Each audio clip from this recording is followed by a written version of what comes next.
Good morning, mathematicians. We are thinking about our Unit 5, Lesson 4 cool down, exploring place value relationships. This cool down is titled Worth Its Weight in Gold. A gold nugget balances with two 100th ounce weights and six 1,000th ounce weights. So when I look at this, of course, we want to read it multiple times for understanding. But I'm going to zero in on this idea that two 100th weights and six of the 1,000th weights is what balances the nugget. Number one says, what is the weight of the nugget?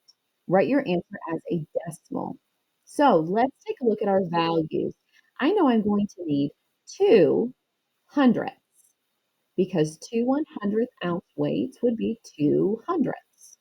I'm going to need six 1,000th ounce weights, so that will be 6,000ths. If I put those together and write them as my decimal, that's going to give me in all the weight of the nugget. I need to remember that the hundredth place is two positions after the decimal point. So I need to put a 2 in the hundredth spot to represent the two 100th ounce weights that are needed here. Now, the thousandth place, which is three places after the decimal, must have the six because six 1,000th ounce weights is what balances the nugget.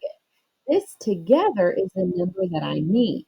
However, do you remember we need to have that placeholder 0 sitting here in the tenths place? There's no tenth that is recorded, but this 0 pushes the 2 into the hundredths place and the 6 into the thousandth place. So, what is the weight of the nugget? Well, it is, I could put an optional 0 here, but this 0 is mandatory. It is 26,000 ounces. Here I have it recorded as a decimal. Now I can go ahead and put that unit of measurement here that I see in the word to be specific. This is a measure of ounces. This is a weight measure. Next, my next question says, what is a different set of weights that will also balance the nugget? Well, I know that two 100th ounce weights and six 1,000th ounce weights balances the nugget. There's multiple combinations that I could come up with that together would equal what we're seeing here. That is what is going to keep the scale balanced. One idea that I could come up with is to separate this out.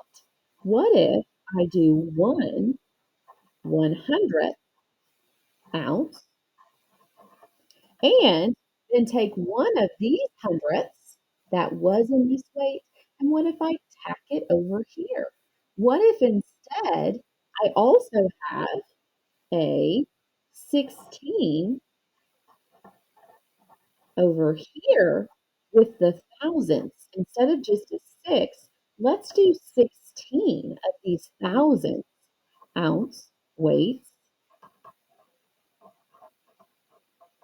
So if I have 100th ounce and if I have 16,000 ounce weight, that will balance. And the reason it balances is because, I'm going to write this down, because a hundredth and or a hundredth is the same as 10,000. I've taken one of my hundredths and I've put it over here with the thousandths, but that works because it's equal. What I'm showing is this, that 100th is the same as 10,000. Boys and girls, that is a sample answer for number 2. Number 1 should be exactly this. Your only option is to include or not the optional 0 on the front. Remember, this 0 is mandatory. Number 2, you could come up with a different way to balance the scale, but in all, what we put in that scale to maintain balance must equal 26,000.